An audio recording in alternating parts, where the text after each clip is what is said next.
And it's just basketball. At the end of the day, it's just basketball. Like and subscribe. Like and subscribe.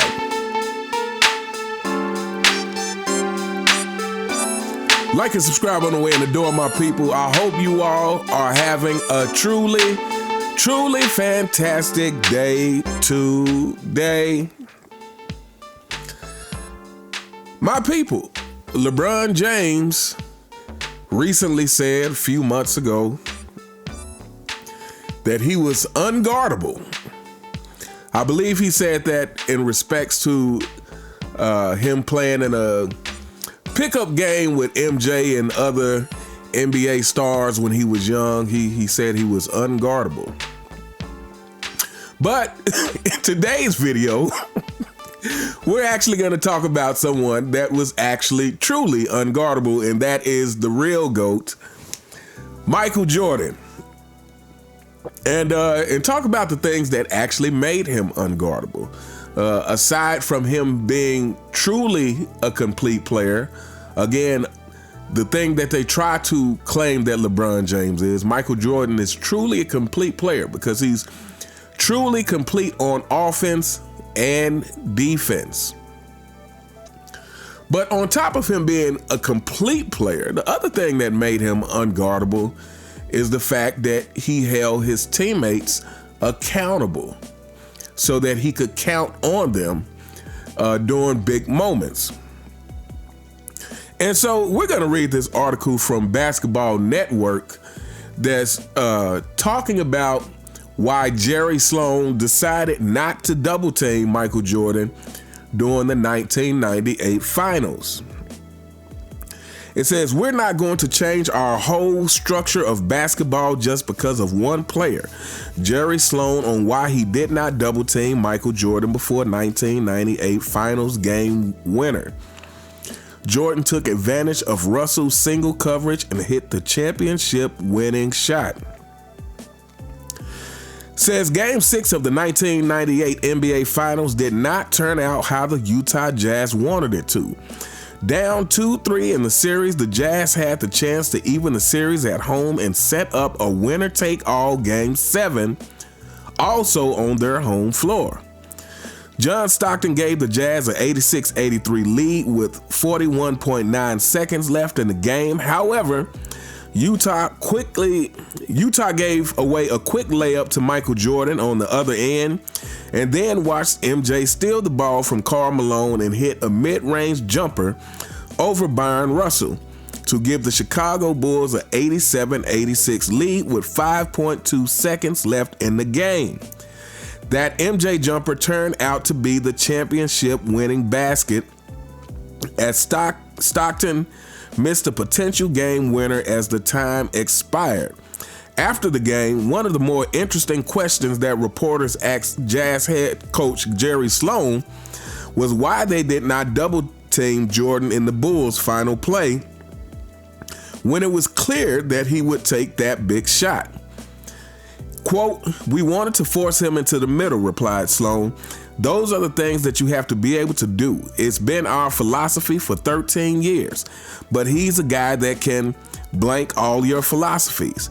You can throw them out the window. You can double him and push him to the middle, but great players make those kind of plays. We have to live with that. We're not going to change our whole structure of basketball just because of one player."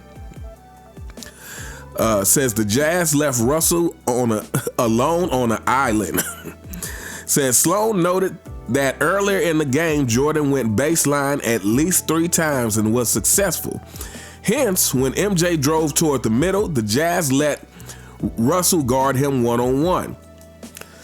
Karl Malone and Anton Carr were both at the top of the key, while Michael Jordan measured Byron. However, Malone moved to the other side to keep an eye on Scottie Pippen, while Carr followed Dennis Rodman, leaving Russell alone on an island with his airness.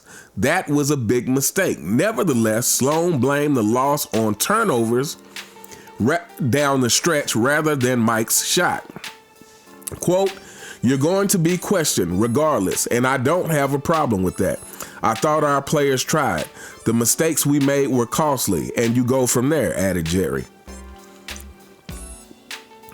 It says, Foster said a double team wouldn't have mattered. One of Sloan's reserves agreed with him. Center Greg Foster, who joined the Jazz in 1995, thought that double teaming Mike would not have made a difference in that situation. Foster referenced Game 6 of the previous season's NBA Finals when Stockton came to help Russell when Jordan dribbled to his left with 8 seconds left in an 86-86 game. There is nothing that you can do, basically, unless you double team him, said Foster, and then he kicks it to a Steve Kerr and they knock it down. So what difference does it make? It's crazy how the Jazz went to back-to-back finals, NBA Finals in 1997 and 1998, only to run into the same Bulls team. They lost both series in 6 games, with both Game 6s going down to Chicago's final play. Air Jordan had the ball both times, and they played him differently, but the result was the same.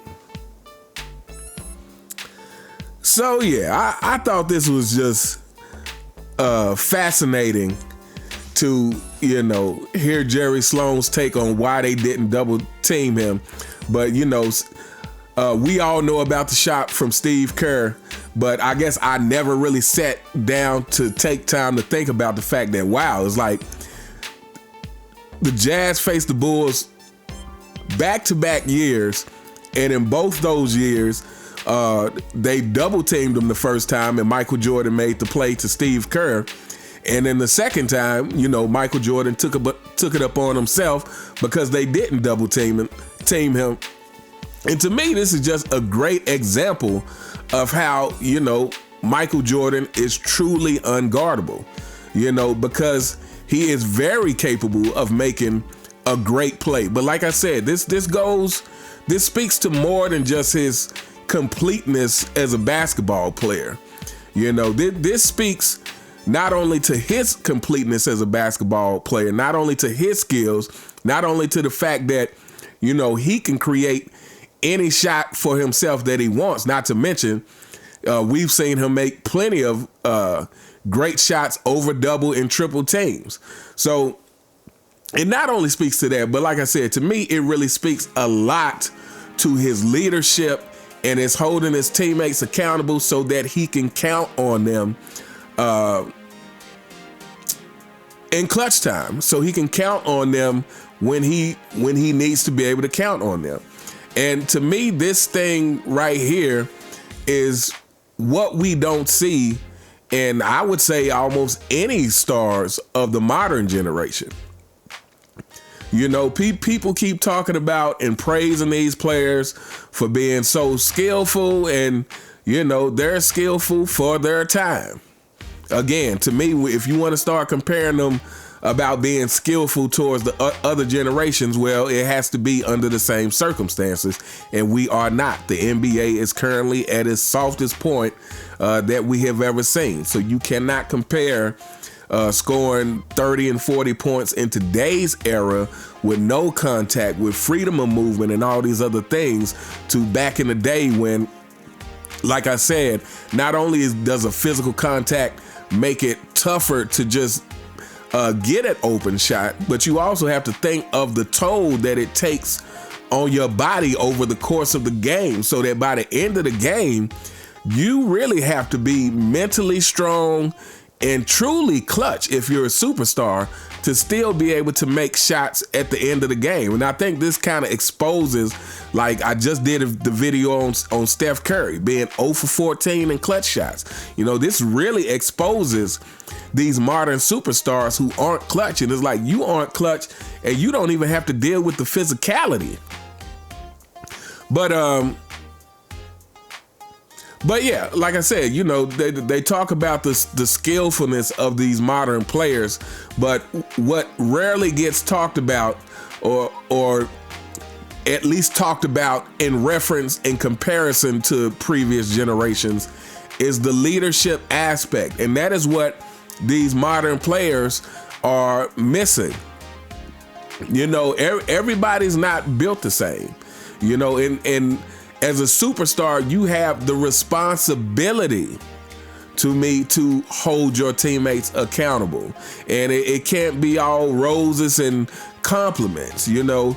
It can't be like LeBron James, who when a player misses a shot, oh, well, you know, I'm going to just throw him the ball anyway, again, because I always make the right play. No, there has to be a reason why you would throw your teammate the ball, especially in a clutch situation. Now, for LeBron James, we all know that's because LeBron James is not clutch himself. So that's reason enough to get rid of the ball. But for a normal superstar, there has to be a reason why you would trust your teammate to throw them the ball. And people can say what you want about Kobe Bryant, but Kobe's thought process was, if I don't see you working hard like I work hard, well, you won't get the ball.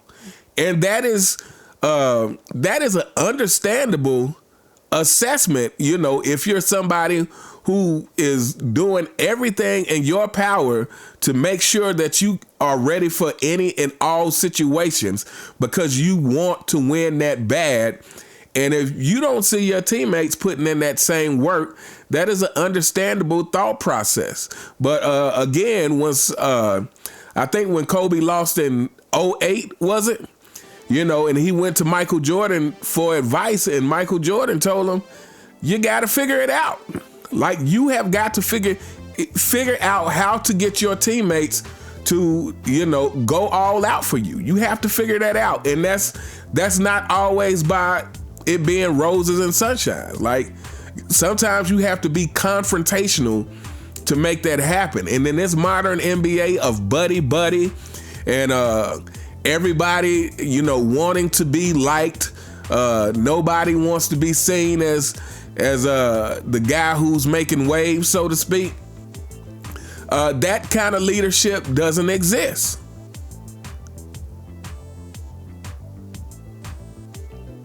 Which is why we're not likely to see a truly dominant player like that. Like, you can talk about these players all you want, from he's a great 3-point shooter, and you know, Kevin Durant, the sniper, you know, he's maybe the most skilled guy that size we've ever seen, and Kyrie Irving's the most skilled basketball player we ever seen.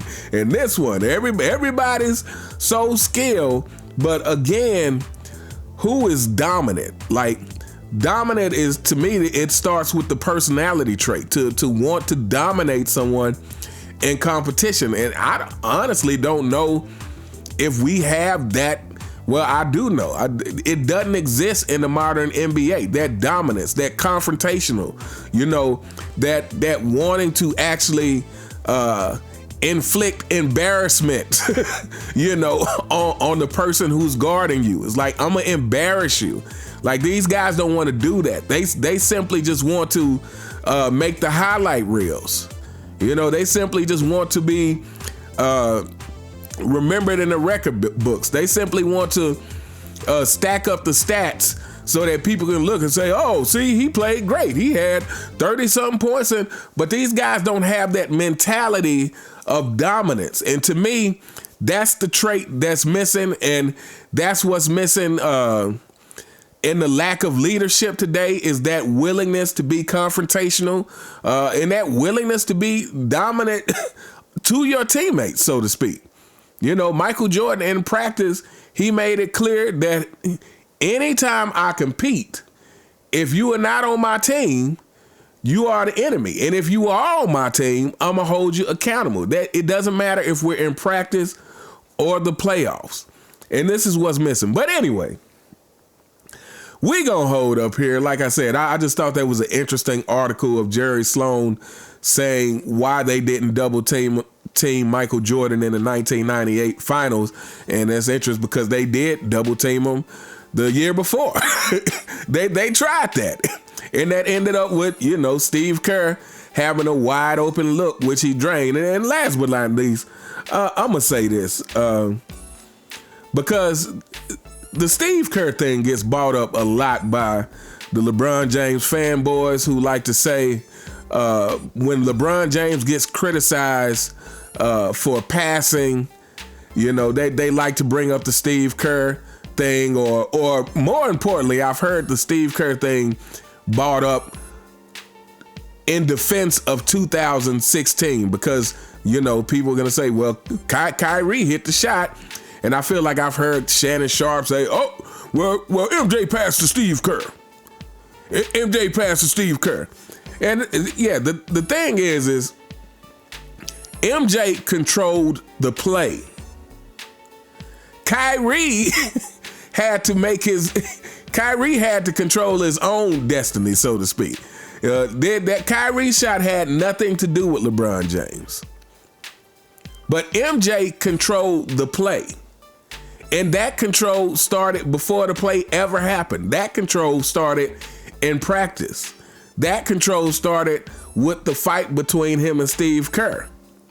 And the respect that happened as a result of that fight. Because that fight let Michael Jordan know that Steve Kerr would stand up for himself. So, you know, trying to compare LeBron James passing to someone or LeBron James not passing to someone and Kyrie having to create his own shot to Michael Jordan passing to Steve Kerr or Paxson when Michael Jordan truly was the playmaker in those instances. Michael Jordan initiated what happened in those instances. That's just another weak attempt at making an excuse for the false king, you LeBron James fanboys. But anyway, we gonna hold up here. Let me know what you guys think in the comments. What did you think of what Jerry Sloan had to say about not double teaming Michael Jordan because you're screwed pretty much whatever you do. Let me know what you guys think in the comments. You all have a truly fantastic day, and I'll see you next time. All right.